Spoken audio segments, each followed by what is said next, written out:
Evening, people. Time to read those tasty tweets. Again, we have some craziness today. There's a lot of Odegaard prop today and a lot of anti-Arteta prop, which is quite interesting. I feel like people have kind of got over Sunday and now they're starting to kind of like respond, rebound, and retaliate with all kinds of nonsensical madness. In at number 3, we do the usual 3-tweet countdown. The bronze medalist today is this guy, All Arsenal News. He has 11,000 followers. It's not so many, but it's still too many. And basically he's somebody who's been very pro Arteta for a long time. So let's see what he's saying now. Yeah, pro Arteta for a very long time. From Mikel Arteta's interview, the sole reason for starting Kepa was because it wouldn't have been fair for him if he hadn't started. Clearly tells you that he uses emotions when doing team selection, and it will cost him badly. Had he started Raya, this is the bit that kind of got me. Had he started Raya, we would have gotten something out of the game. What the fuck are you basing that on? Like, the only flimsy thing you can base that on is the fact that Raya plays a bit better out the back, but there's still another like 8 or 9 players in front of him. Let's say if you take the defender out who he passes to, there's still like 8 or 9 players in front of those defenders, stroke goalkeeper, that were completely inadequate, completely ineffective, hid throughout most of the second half, if not 65, 70 minutes of the game, in all honesty. So how the hell we're blaming this on a sort of single-handedly on a goalkeeping selection? It goes on and on day after day.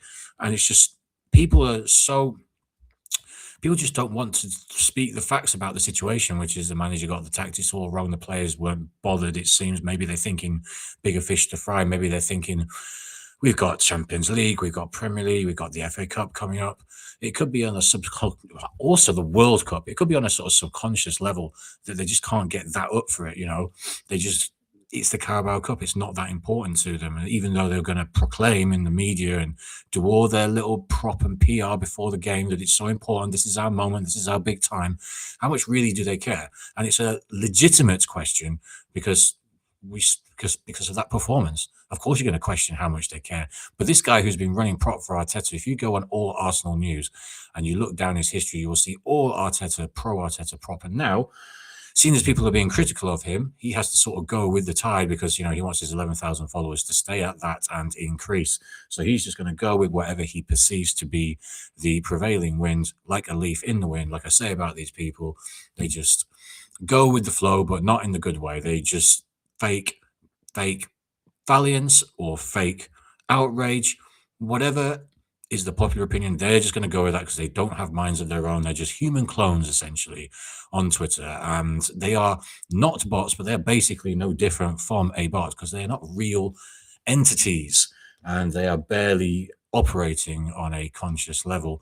But they can operate enough to give us these tweets to laugh at. But the idea that the goalkeeper was the key to this game, a change of keeper would have won us this game, is just, it's so naive. It's almost done on purpose, isn't it? You have to think it's kind of done on purpose, this sort of stuff. It's contrived because it's going to get clicks and replies. How many has he got? Let's have a look here. Not many.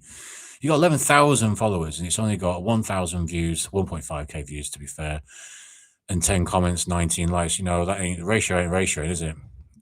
Good, because this guy chats a lot of shit. So I'm glad that people aren't paying attention. Let's pay no more attention to him and get on to the next one, which is, I think it's this guy now.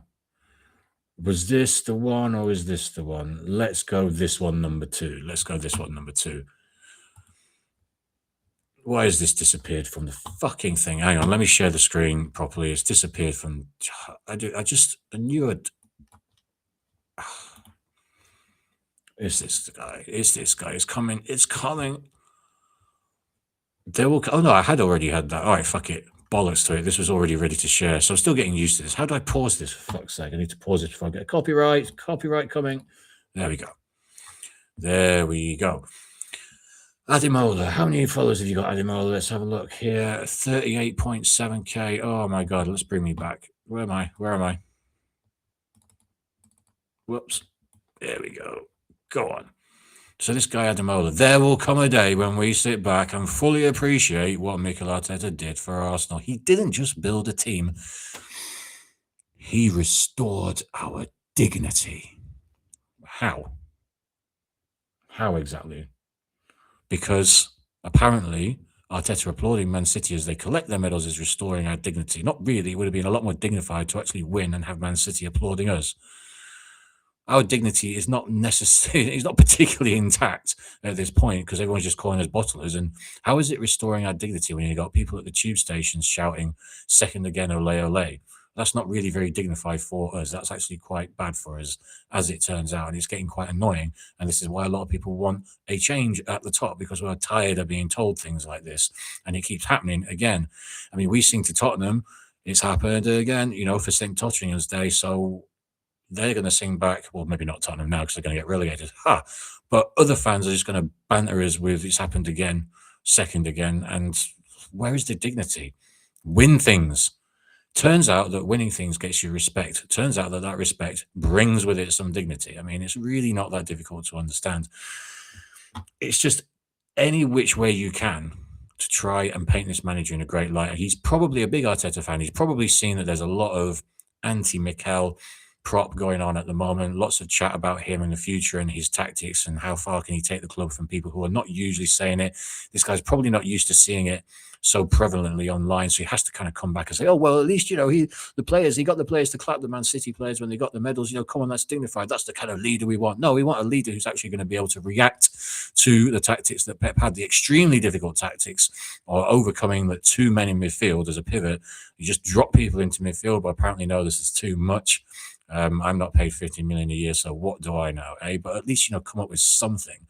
At least lose in a certain dignified way. I mean, we didn't lose in a dignified way. We just completely wilted and hid, and were just nonsense, especially in that second half. So to call this dignified in any way is just scandalous, really. Absolutely scandalous. Totally gormless and pretty much pointless. And in the end, trophyless. So on to our number one. I'm going through this a little bit fast today. It's very cold in here. As I got the hoodie on, I'm still trying to warm up. I usually do this a bit later when the radiator's been on, but I just got in and yeah, it's pretty chilly today in North London. So yeah, we're waiting for the radiators to get going. I'm going to go to the gym in just a sec. By the time I get back, I will walk into like a toasty room of goodness. So number one for today, as I said before, yeah, there's a weird amount of Odegaard prop. Why do I keep fucking doing that? There's a weird amount of Odegaard prop going on at the moment. And to be honest with you, this could have been one of like 10, maybe even 15 tweets that I saw. I've seen a lot of this. So I just picked out this guy. I don't know how many followers he's got. Let's have a little look. Let's have a little look. Let's have a look. Where is he? Okay. Same as the last guy, about 12,000 followers or so. I don't really know this guy, but I just kind of picked it out because I've seen so much of this today. I don't understand. Well, I do understand because people just need an outlet. But basically, it's this idea that's happened in the last sort of day or so, pretty much just since the final whistle. I started seeing these tweets, to be honest with you, literally an hour, if that, after the final whistle. And here is just one of many saying the same thing. And it's about Odegaard and how much we allegedly miss him, despite the fact that all our big wins this season have come without him. And despite the fact that whenever we played the same with him versus without him for quite a lot of games. So it's not like he'd make a huge amount of difference. The thing with Odegaard is he's good to have if you're sort of seeing out a game, which is ironically kind of what Arteta's, the way he plays is very sort of like useful if you are sort of 2-0 up, something like that, and you're just trying to see the game out. It's not really a sort of like proactive strategy, is it? And so it will work again because we've got good enough quality in the team for it to work sort of as a sort of a default almost against quite a lot of teams, especially as the standard is so much lower in the league at the moment. But in terms of really proactively at the business end of the season, in the crunch games, in the big pressure games against big teams, yeah, there's a huge question mark over like this sort of like softly borderline cowardly approach. And this guy has said, and it sort of sums up, like I say, what's being said by loads of people. He said, everyone begging us now. No one's begging.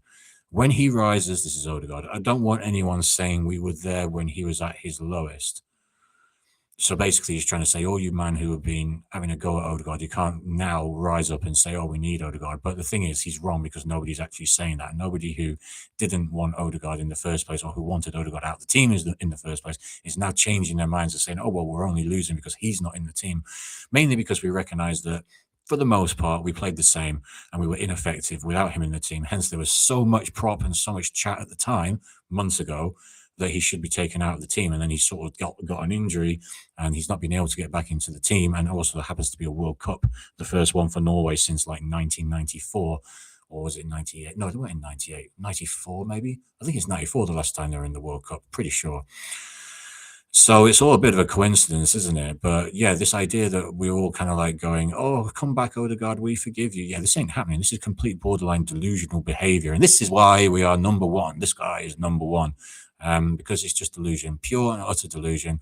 And he's probably just an Odegaard stan who just wants to tell himself this. He wants to have something because he's spent the last few weeks seeing everybody just happy enough without him, not mentioning that he's being missed. So he's kind of like, oh, this is the first available opportunity. Loads of people are saying things like this as well, just taking this opportunity now to try and run this propaganda for Odegaard to be the returning Messiah, just like they were running it for Havertz and that didn't work out. Do you know what I mean? So it's like, it didn't work out when they were running the King Kai is going to come back from injury and save us stuff. And now they're going to try and do it with Odegaard, and who also isn't going to save us. So that is great. So let's have a little look at the comments here. First one says he's bang average. Yes, Magical, he is bang average. And then he's replied, go fuck yourself. That's a very good response there. And then he's just really quoting some weird shit about Drake being a pederast. That's weird. Well, okay, top player always has been, always will be. Okay, yeah, we'd like to see that again. We saw it like 3 years ago, but we haven't seen it since, really. Not enough, anyway. All we see is just like hiding behind players. Oh, but he's making space. No, he isn't. No, he's not making space. He's making space for interceptions. That's what he's making. Velveeta there, he's fucking shit. So there we go. Is that the only? Are those the only replies to it? Yeah, he's only had 11 replies. Like, good. Anyway, oops, I need to pause that. It's so annoying to get done for copyright. Now you've got an annoying white bit. Annoying white bits. I should know about that. Anyway, yeah, massive delusion as usual. I mean, what do you expect? But apparently we're not a delusional fan base. Apparently we're not unbearable. Can you believe that? I didn't realize, but it's good to know, right? I need to get to the gym. Just, man, just train it out. Train out the frustration. It's just, what has our fan base become? It seems so difficult to change it again. I mean, look, what can you do? It's just like a vast new wave. It's a new generation of fan, basically, who've cottoned on to this whole progress, and just bought into it hook, line, and sinker. The cult is strong. Arteta is the L. Ron Hubbard of football, and there's nothing you can really do to save these people. They're just going to have to learn the hard way. And that is the lesson of the day. They're going to have to learn the hard way. We will be back tomorrow with 3 more mutant tweets. I'm sure there's going to be plenty to choose from. I look forward to it. I look forward to poking fun at them. We just like to have a little laugh with these things because, come on, some of the stuff that these people come out with is absolutely mental. But long may it continue so we can have a little laugh about it. Cheers for the support, everybody, each and every time. Big up all your good selves. Like, sub, and share. I will be back 7 p.m. tomorrow-ish with some more mutant behavior. And let's all have a little laugh and console ourselves that at least we are not these people. Ciao, peace.